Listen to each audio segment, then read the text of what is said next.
आज हम आपको एक ऐसी महिला के बारे में बताएंगे जो दिखने में तो बहुत साधारण दिख रही है, लेकिन उसने जो अपने देश के लिए किया वो शायद ही कोई कर पाए। एक ऐसी महिला जो कभी भी स्कूल नहीं गई, फिर भी उसे जड़ी बूटियों और पौधों का बहुत बड़ा ज्ञान है, इसलिए उसे जंगलों की एनसाइक्लोपीडिया के रूप में जाना जाता है।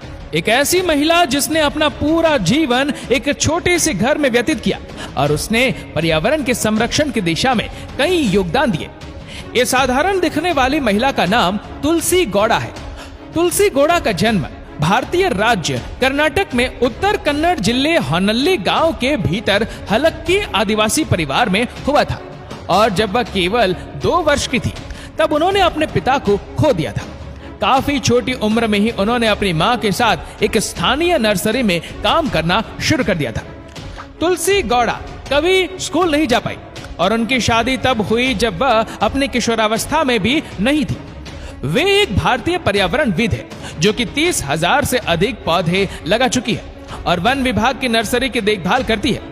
औपचारिक शिक्षा न होने के बावजूद उन्होंने पर्यावरण के संरक्षण की दिशा में अपार योगदान दिया है और हजारों पेड़ लगाए हैं। वह एक अस्थायी स्वयंसेवक के रूप में वन विभाग में शामिल हुई, जहां उन्हें प्रकृति संरक्षण के प्रति समर्पण के लिए पहचाना गया। बाद में उन्हें विभाग में स्थायी नौकरी ऑफर की गई। वह 15 वर्षों के बाद 70 वर्ष की आयु में रिटायर हुई।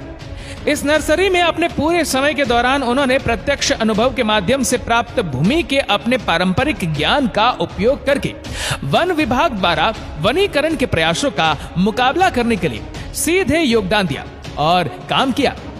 उन्हें दुनिया भर में पाई जाने वाली जड़ी बूटियों और पौधों की प्रजातियों के बारे में व्यापक ज्ञान है। वे किशोरी अवस्था से ही पर्यावरण की रक्षा में सक्रिय रूप से योगदान दे रही है, इसलिए आज उन्हें जंगलों की एनसाइक्लोपीडिया के रूप में जाना जाता है। तुलसी जी ने न केवल अनगिनत पौधे लगाए हैं जो आगे उगेंगे भी, और कई बड़े होकर ऐसे पेड़ बन गए हैं जो दुनिया को बेहतर जीवन जीने में मदद करते हैं। उन्होंने शिकारियों को वन्य जीवों को नष्ट करने से रोकने में भी मदद की है और कई जंगलों की आग को रोकने के लिए भी काम किया है। तुलसी गौड़ा अब अपना समय और भी पेड़ लगाने में बिताती है, साथ ही बच्चों को भी ऐसा करने का महत्व और कला सिखाती है। तुलसी गौड़ा कहती है कि हमें जंगलों की जरूरत है, जंगलों के बिना फसल नहीं होगी। सूरज असहनीय रूप से गर्म हो जाएगा। जितनी ज्यादा पर्यावरण की सुरक्षा बढ़ेगी उतना ही हमारा देश भी आगे बढ़ेगा। हमें जितनी हो सके पर्यावरण की रक्षा करने में कदम बढ़ाना चाहिए। तुलसी गौड़ा का पहला नाम सीधे प्रकृति से जुड़ा हुआ है। तुलसी, जो कि हिंदू धर्म में एक पवित्र पौधा माना जाता है। तुलसी गौड़ा को 8 नवंबर 2021 को भारत के 4थे सर्वोच्च नागरिक पुरस्कार पद्मश्री से सम्मानित किया गया। राष्ट्रपति रामनाथ कोविंद ने तुलसी गौड़ा को पुरस्कार प्रदान किया, जो समारोह में नंगे पैर और पारंपरिक पोशाक पहने हुए आई थी।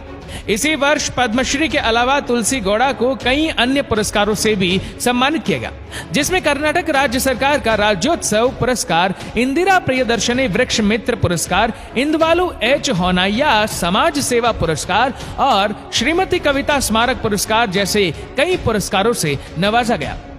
तुलसी गौड़ा को जब पद्मश्री मिला तो उसने कहा कि मुझे खुशी है कि मैंने ये पुरस्कार जीता।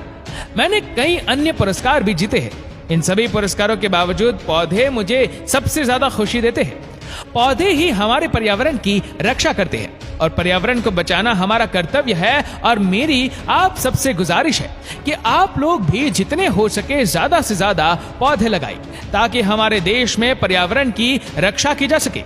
इसमें कोई संदेह नहीं है कि एक पर्यावरणविद के रूप में तुलसी गौड़ा की ये कहानी कई वर्षों में कई लोगों के लिए प्रेरणा साबित हुई है। आपको ये कहानी कैसी लगी नीचे कमेंट करके जरूर बताएगा, और अगर आपको वीडियो अच्छा लगा हो तो इस वीडियो को लाइक करेगा, शेयर करेगा ज्यादा से ज्यादा लोगों तक, और ऐसी ही और भी रोचक जानकारियों के लिए सब्सक्राइब करें हमारे YouTube चैनल को और Facebook पर फॉलो करें हमारे पेज को।